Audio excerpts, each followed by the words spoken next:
ధరణిలో సమస్యలను పరిష్కరిస్తూ కాంగ్రెస్ ప్రభుత్వం తీసుకొచ్చిన భూభారతి పోర్టల్ని సీఎం రేవంత్ రెడ్డి ప్రారంభించారు. గత ప్రభుత్వంలో రెవెన్యూ ఉద్యోగులను దోషులుగా చూపిస్తూ పాలకులు ధరణితో భూదోపిడికి పాల్పడ్డారని సీఎం రేవంత్ రెడ్డి అన్నారు.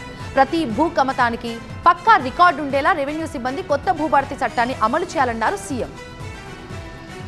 ఆనాడు ప్రవేశపెట్టిన ధరణి అనే ఒక యాప్ ఈ ప్రాంత ప్రజలకు రైతులకు ఒక పీడకలగా మారి ఒక తహసీల్దార్ మీదనే పెట్రోల్ పోసి తగలబెట్టే పరిస్థితి.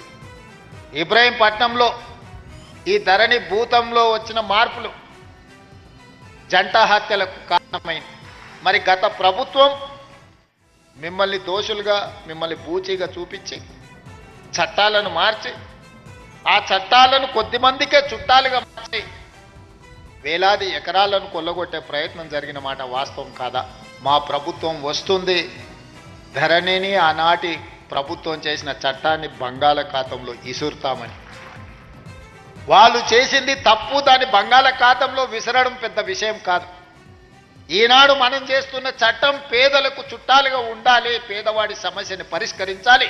భూభారతి ఈ సమస్యలకు శాశ్వత పరిష్కారాన్ని చూపించాలన్న ఆలోచనతోటే ఈరోజు డాక్టర్ బాబాసాహెబ్ అంబేద్కర్ జయంతి సందర్భంగా మనం ప్రారంభించుకుంటున్నాం. ఈ చట్టాలు ప్రజలకి శాశ్వత పరిష్కారాన్ని చూపించాలన్న ఆలోచనతో మా ప్రభుత్వం ఈరోజు ప్రజలకు అంకితం చేస్తుంది.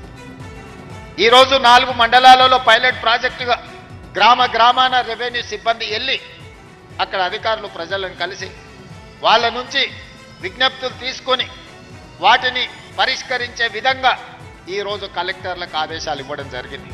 ఈరోజు కలెక్టర్లకు స్పష్టంగా ఆదేశాలు ఇచ్చిన ప్రతి మండలంలో రెవెన్యూ అవగాహన సదస్సులు పెట్టడమే కాకుండా ప్రతి గ్రామంలో రెవెన్యూ సదస్సులను నిర్వహించి రైతుల నుంచి సమస్యలను తెలుసుకొని విజ్ఞప్తులను తీసుకొని వాటిని శాశ్వతంగా పరిష్కరించి వివాదం లేని తెలంగాణగా వివాదరహిత భూ విధానాన్ని తెలంగాణలో తీసుకురావాలన్న ఆలోచనతోని మా ప్రభుత్వం ఒక సంకల్పంతో ముందుకు వెళ్తుంది. ఆనాటి ముఖ్యమంత్రి మాట్లాడిన మాటలు మీరు చూసిండ్రు, శాసనసభలో ఏ విధంగా మాట్లాడిండో, రెవెన్యూ సిబ్బందిని రెవెన్యూ శాఖను ఏ రకంగా దూషించడం మీరు చూసిండ్రు.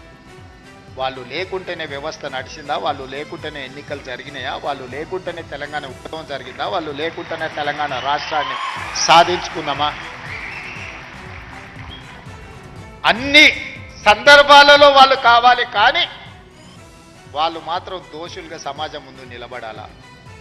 అందుకే రాబోయే రోజుల్లో ప్రతి భూమిని పక్కాగా కొలతలేసి హద్దులు నిర్ణయించి దానికి సంబంధించిన రిజిస్ట్రేషన్ డాక్యుమెంట్ చేసి భవిష్యత్తులో ఎలాంటి సమస్యలకు తావు లేకుండా ఎలాంటి వివాదాలకు చోటు లేకుండా మన చట్టాన్ని బలోపేతం చేసుకుందాం. కొంతమంది వ్యక్తులు దురుద్దేశంతో ఈ రెవెన్యూ శాఖ మీద సృష్టించిన అపోహలను తొలగించుకునే బాధ్యత మన అందరి మీద ఉన్నది. మీలో ఒకటిగా నేను మాటిస్తున్నా, మనం ఏ తప్పు చేయొద్దు, చట్టాలను పకడ్బందీగా అమలు చేద్దాం.